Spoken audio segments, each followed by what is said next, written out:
A single pea shooter. That is how far 100 sun gets you. Yeah, not very far. Sun is one of the most essential parts of Plants vs. Zombies 2. You need it for pretty much everything. So, how the heck am I supposed to beat Big Wave Beach without any sun? Well, the answer would be power mints. Power mints don't cost any sun and happen to be some of the most busted plants in the game. When placed, they will activate a special ability, such as lighting the lawn on fire or spawning a row of spike rocks. The main downside to mints is a very long recharge. 2,000 years later. So, to show PopCap that sun is overrated and stupid, I will be beating Big Wave Beach, the hardest world in PvZ2, without using any sun. Here are the rules. Any plant that is free is fair game, like Power Mint's iceberg lettuce or the newly added sea shroom, for example. And if there are endangered plants, those plants are also fair game. Conveyor belt levels don't use sun anyways, so they will just be played normally. And locked and loaded levels are just played normally or skipped, depending on the entertainment value. Now with all the rules out of the way, it's time to play Big Wave Beach the way PopCap intended. For day 1 we had to set up a sales pitch to the zombies that we are the local mint salesmen. Unfortunately, getting Bombardment's explosion to hit a zombie is like asking a blind person to drive. Yeah, this is going to be a running theme with Bombardment. The zombies were not buying our mints, as they insisted they did not have bad breath when they indeed did have bad breath. So we proceeded to send them to the Shadow Realm, multiple times, beating day 1.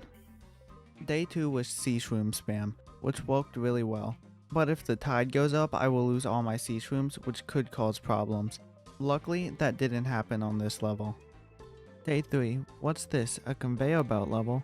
You literally can't even spin sun here. Ever since the Chomper buff, this level has just been super easy, so I kinda just did nothing for half the level. After enough zombies got chomped, or hit with so many peas they died, we were able to beat day 3. On day 4, we sent the zombies to the Shadow Realm. Then mermaid imps appeared out of nowhere. The spike rocks could deal with the imps, but I decided to light them on fire with peppermint. It was at that point that I realized that Almint can buff Sea Shroom, which might be a good combo to keep in mind. More mermaid imps appeared, but this time I let the Lego bricks deal with them. Also, we used a whole bunch of Sea Shrooms to clear day 4. Day 5 was another conveyor belt. It gave us pea shooters, tango kelp, and johnnies. The strategy was essentially just spam down the tango kelps as fast as possible to keep the conveyor belt weight low, and use walnuts to protect the pea shooters. So the level wasn't too hard, and we cleared day 5. On day 6, the game decided that most of the plants will be pre-selected, so almost PvZ3. What is this? All of these plants cost sun? Inflation is getting out of hand in Plants vs. Zombies 2. So essentially I had to beat day 6 with only 3 seed slots. A mermaid imp appeared, but luckily Solo Sage made the imp turn into hovering old zombie guy, trademark. This level also introduced Snorkel zombies, which can eat my sea shrooms, then go back underwater. Snorkel zombie for some reason is just super annoying throughout this whole challenge. I make it to the final wave, but there are too many Snorkel zombies for me to Solo Sage, and for some reason Snorkel zombie is just immune to going to the Shadow Realm. Maybe he has a doctor's note. The zombies eat my brains. So for the second attempt, I bring Spearmint that spawns spike rocks, which walking on happens to be almost as bad as stepping on Legos. Yeah, watch your doctor's note excuse that. The Legos were able to successfully stub the toes of the Snorkel zombies, and I use imp pails for the bucket heads, clearing day 6. On day 7, we immediately placed a Spearmint that spawned spike rocks, that then got destroyed by the tide literally 4 seconds later. More Snorkel zombies came in, and I placed down a bombardment to deal with them, but I forgot Snorkel zombie also has a doctor's note excusing him from explosions. My bad. I swear, if Snorkel zombie has one more doctor's note, I'm going to lose it. Luckily, Snorkel zombie is not immune to Legos. We used the Almint Sea Shroom combo to deal with the rest of the zombies on day 7. Day 8 was walnut bowling at home. Instead of walnuts, we used bowling bulbs. It's just like walnut bowling, but not fun. but nevertheless, we took the zombies for a game of bowling and used them as bowling pins, scoring a perfect 300 points, clearing day 8, and defeating the zombies. Day 9 had us not planting on Dave's green jello thingies. It was not much of a problem because all of the plants we are allowed to use are not permanent. Midway through the level, the tide decided screw you and destroyed all of the sea shrooms. For the rest of the level, I used peppermint to ignite the zombies, while spike rocks in the back took care of the remaining zombies. Day 10 was another conveyor belt level. It gave Walmart Bowling Bob and Pea Shooter. The level was pretty easy, but I did learn that Bowling Bob can't directly hit Snorkel zombies, but the Bob can bounce and hit the Snorkel zombies. Day 11 was another almost PvZ3 level, which means guess what? I only get 3 seed slots. Yeah, thanks game. Luckily, I knew to bring Lego bricks this time around.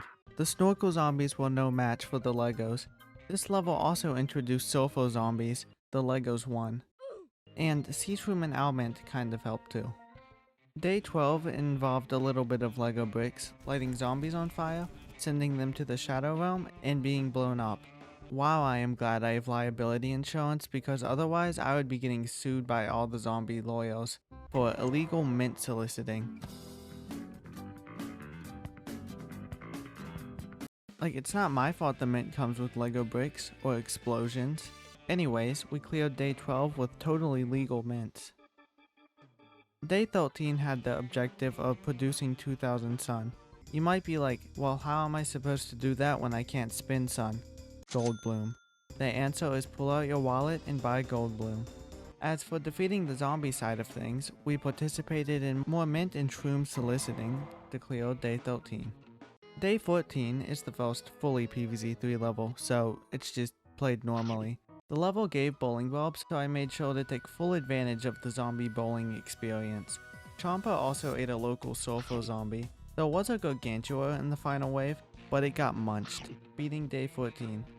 So far these levels have been manageable, but the next seemed like it would be tough. Day 15 had us protecting endangered potato mines, which will explode if a zombie gets too close. So my plan was to spam Solo Sage in front of the potato mines, so if any zombie got too close, they will get the hover build treatment.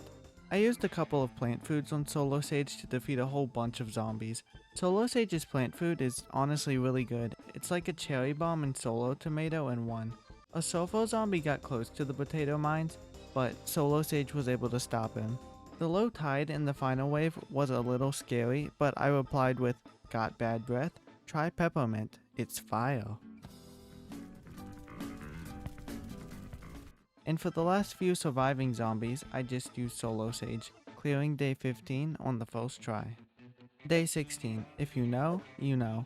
This level is really hard. I actually did really well on my first attempt and made it to the final wave, but I got Deep Sea Gargantua.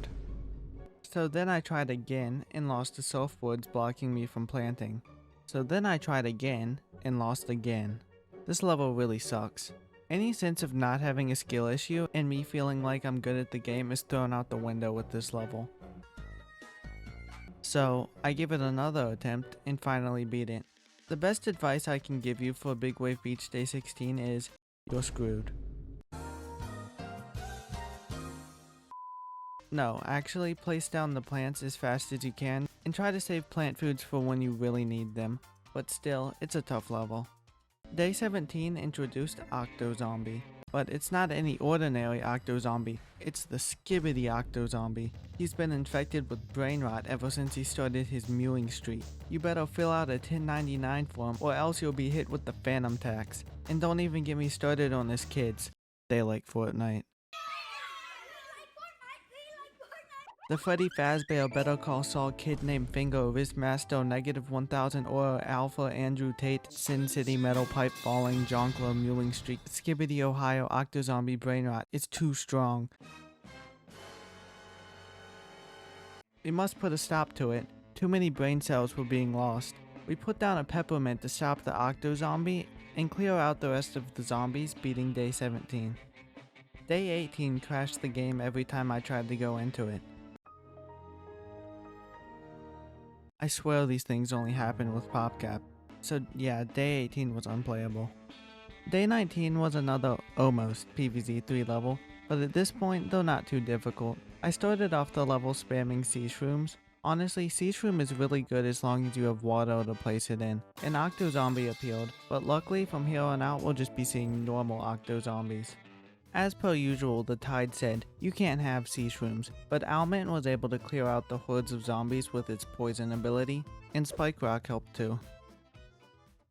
Day 20 was just a regular level with not much going on. A Gorg did spawn in the final wave, and right before it reached the lawnmower, I used enchantment on it for the ultimate disrespect. Not because I was not able to kill it with damage.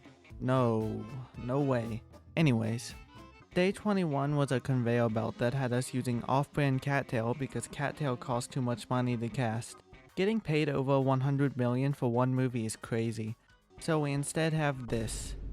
The strategy was to use lots of plant food on iceberg lettuce to start the zombies, because let me tell you, homing thistle takes its sweet time to kill the zombies.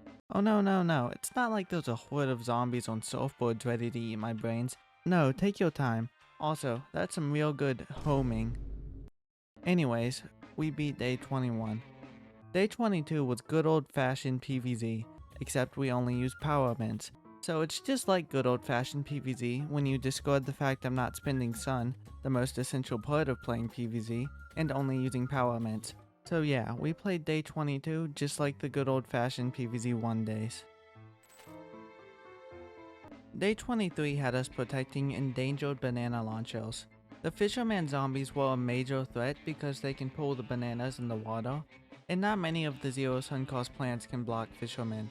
Spike Rock doesn't work on fishermen, so I used Solo Sage to block them. The bananas did get pulled forward, then an imp thrown from a Gorg caused me to lose the level as it ate the banana. So on the second attempt I called the landscaper to take care of it, boss's orders. I made sure to banana launch the rest of the fishermen on the second attempt and beat day 23.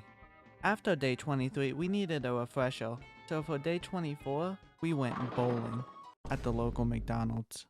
They don't make the bot bowling balls like they used to, but nevertheless we knocked down the zombies with multiple Sonic shaped bowling bulbs. One Snorkel zombie got really close to the lawnmower. A Gorg spawned and it was just too heavy to knock over, so we had to once again call the local landscaper, beating day 24. On day 25, the game said, you know what, you can't spend more than 3,000 sun for this level, and I was like, okay. That objective essentially means nothing for this challenge since we're not spending sun.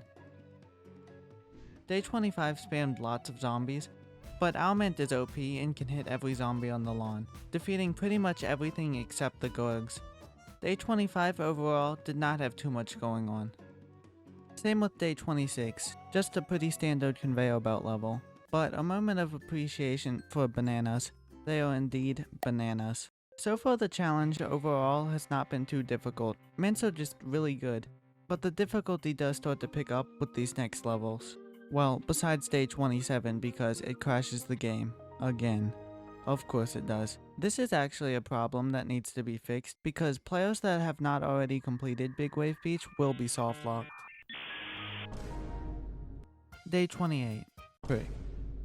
Can you see how not losing more than 5 plants is a problem? In a challenge where every single plant I have causes me to lose a plant. This level is probably impossible, but we're epic gamers. So I place down Spearmint to spawn Spike Rocks, and place an Impale and Iceberg Lettuce in the back to use plant foods on. But I end up losing to a surfboard zombie, so I try again, this time refining my strategy using Sea Shroom to clear out the first 2 zombies, and then place down a second Spearmint for more Spike Rocks. I let the Spike Rocks take care of most of the zombies, and save plant food to use on Impale for the surfer zombies. A fisherman pulls the Spike Rock all the way down the lane, so I used the lawnmower launch to defeat him. I have 2 plants left to spare and it's the final wave, but the stupid surfboard causes me to lose again. So for the third attempt, we go back in time to 2019 and go X Games mode, playing perfectly optimized and beating day 28 with exactly 0 plants left to spare, meaning day 28 is possible without spending any sun, which is kinda nuts. He's nuts. And for day 29, you know what time it is. It's time for your regularly scheduled trying to play the level crashes the game. It's literally impossible to play day 29. Day 30 had us protecting endangered guacamodiles. The main threat was this stupid zombie that wouldn't stop pulling my plants for 2 seconds. So I had to block the fishermen with impales and solo sages, and get lucky with impale plant food. It's slightly annoying that fishermen can survive a peppermint. We end up losing the level because a fisherman pulled the guacamole into a surfboard. So for the second attempt, I bring bombardment because if it actually hits the fisherman, it will instantly defeat the fisherman. This one impale plant food goes crazy midway through the level, defeating a ton of zombies, and then again instantly defeating a guard.